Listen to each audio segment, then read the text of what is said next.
Welcome to Illustrator. Here I'm going to show you around the program and how to get you jump started into looking at how to use this piece of software.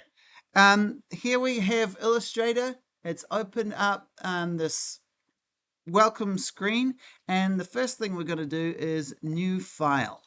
Here we get this dialog box where we've got lots of different presets which we can look at. If we go into the print tab and select A4, that would be selecting an A4, just normal size piece of paper. But what we want to do is change this to millimeters. We want to work with millimeters. We don't want to work with pixels, points, or picas, or inches, or anything like that.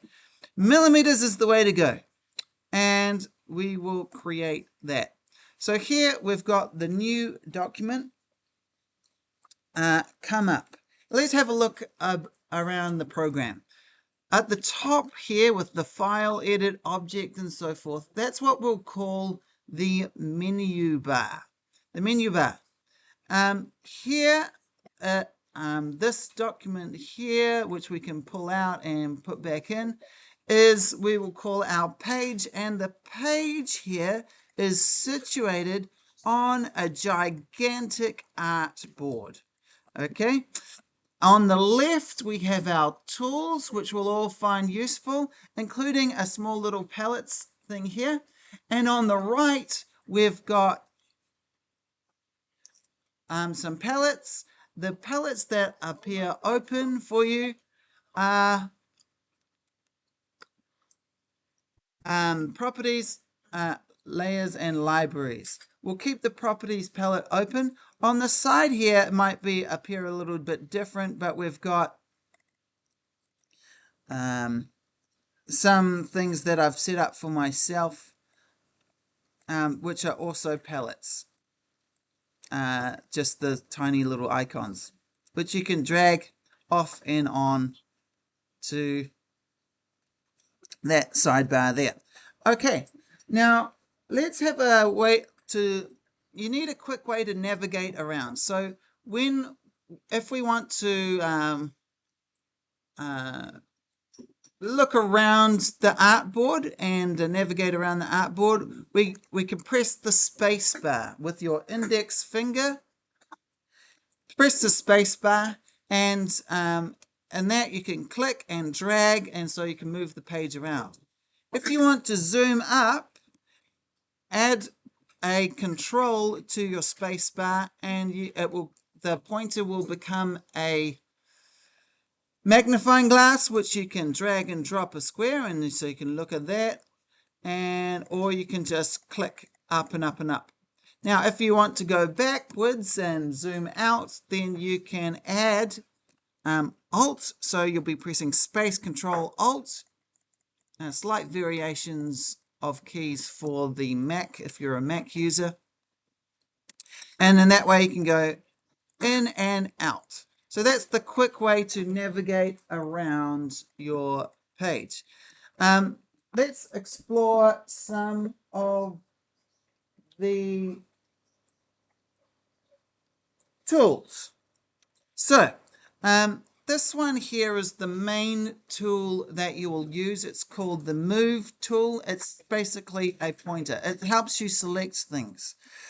So let's create something to move around. With the Move tool, we can move these things around no problem. Okay, the quick key for the Move tool is V. Notice that these objects here are made of little points. When I go to the Direct Selection tool, quick key is A, then we've got this square or rectangle. It's made of singular points, okay, which we can drag around at will. Here I'm dragging aside and dragging these points. These points are called anchor points. Now we can use a tool called the Pen tool, quick key P for the Pen tool, and this can create freeform shapes. And in order to close the shape, we go back to our beginning mark, and you'll see the pointer becomes a little, has a little circle next to it. That's closing the shape. Back to the move tool, I can move that around. Here we've got the shape tool. Oh, this pen tool can also create curves when you click and drag. Okay, so clicking and dragging can create a curve, and if I don't want to close that, I'll just press escape, and that will be that curve right there. Going back to the shapes, rectangles are easy. The quick key is M, but if I want to have an ellipse, I will press the quick key L, or click and hold this tool for an ellipse or a circle. If I want a circle, press Shift, and it constrains the proportions evenly, so we've got some nice circles there. Brush we won't go into, but that's fairly simple. Text tool, I can click and drag a text box and some text appears, or so I can type, and I can use quick key T and just click and start to type. There's other tools like rotate and reflect, which you may explore. Other tools here. One cool tool is this eyedropper tool, which we'll get back to, perhaps. Now, if you, so we've seen many of the tools. Let's explore a little bit of color. Down here, we've got a little palette, and you'll see when I click on a shape here, you'll see that the fill, this is the fill and stroke, the fill has a white color applied, and the stroke, which is the outline here, has a black color applied. I can double click these and select a new color for the fill, or I can go to the color palette and select a color there. If I want to increase the stroke, I would, in the properties menu, increase the stroke like this. I can type it in, and there you go. We've now explored color.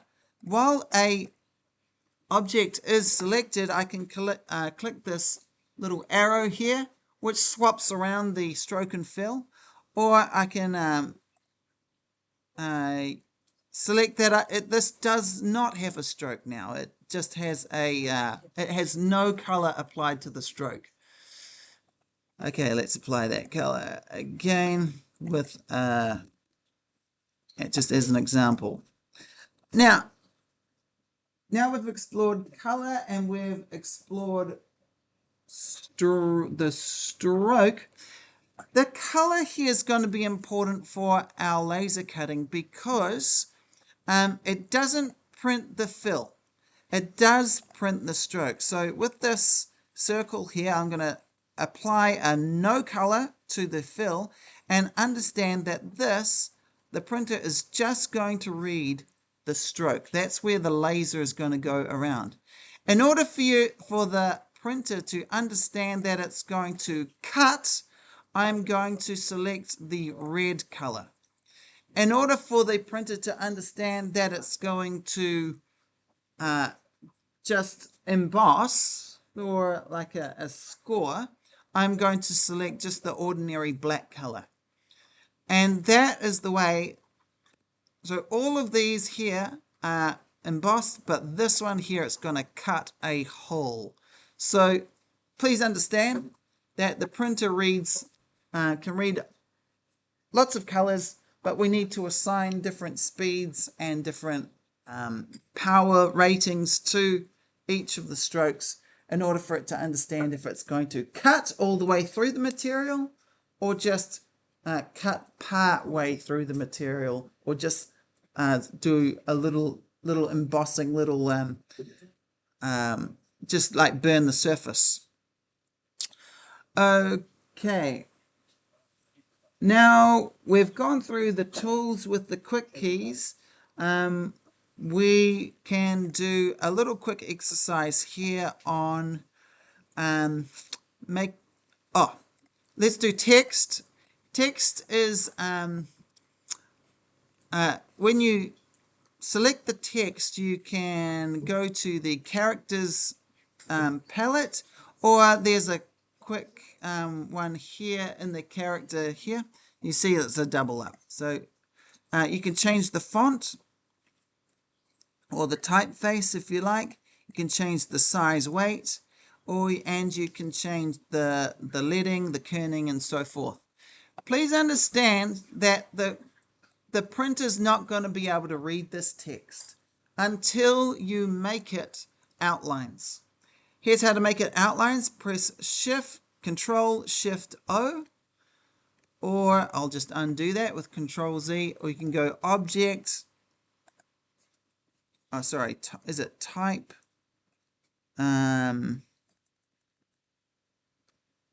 Create outlines. You see the quick key, Shift, Control O. And when I've created outlines, we can zoom up on each of these letters now. Is created, it's made the letters into anchor points. So you can see that the printer's now going to be able to read this as like this, 0.25. Okay, so that's how you deal with text. Now let's look at image trace. Now, you don't have to draw yourself the stuff that you put in here. You can cheat a little bit by getting an image from Google. So let us find an image. I want outlines of Elsa from Frozen. Okay, this looks like a good free image. Yeah, that might be pretty cool, but I don't think it'll work for a shadow lamp because it will just cut out. Okay, I'm just going to get a silhouette.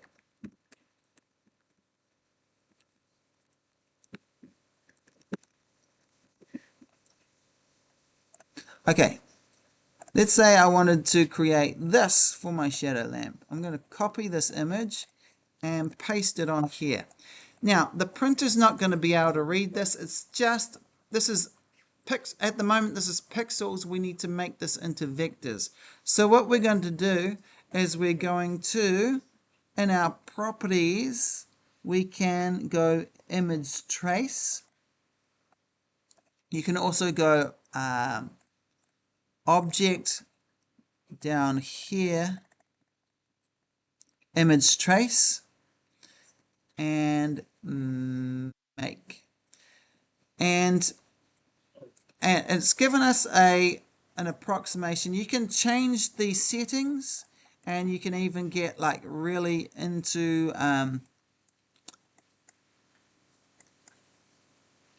it with these different properties. Lots of different properties you can fiddle around with. We just want the strokes, however.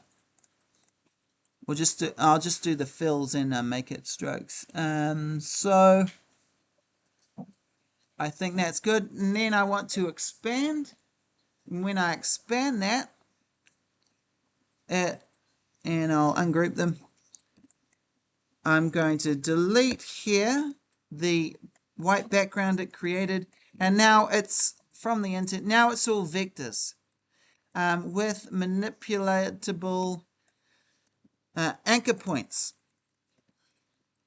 You want an idea of what the printer is going to print. I'm just going to put that on outlines and make the fills 0. So this is what the printer is going to cut out. The laser is going to come around here and it's going to cut out this shape. These shapes will be cut out as well. This shape, you might wish to bring it into this shape and which you'll notice that that's created two shapes. So I'm going to select this shape. Okay, I don't want two shapes there, so I'm just going to delete some. See how this is two shapes here? So I don't want two shapes, so I'm just going to deleting the one on top. I'm going to select this shape and this shape, and what I want is for those shapes to go together, for which we're going to use the path finder. You can go Windows, path find, in the palettes there should be a pathfinder.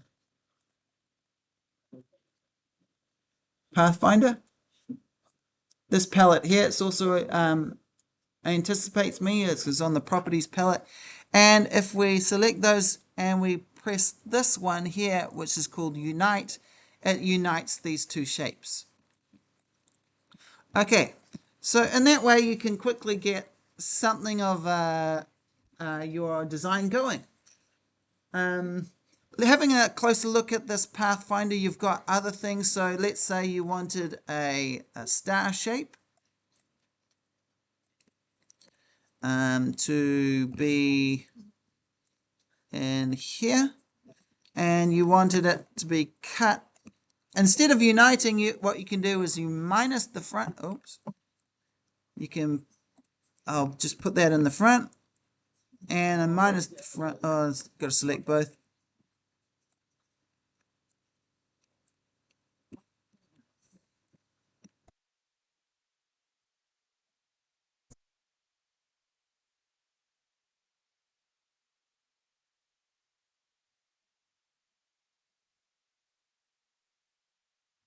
That at the front. No, that at the back. Okay, so it's not doing exactly what I wanted, but this video is probably long enough.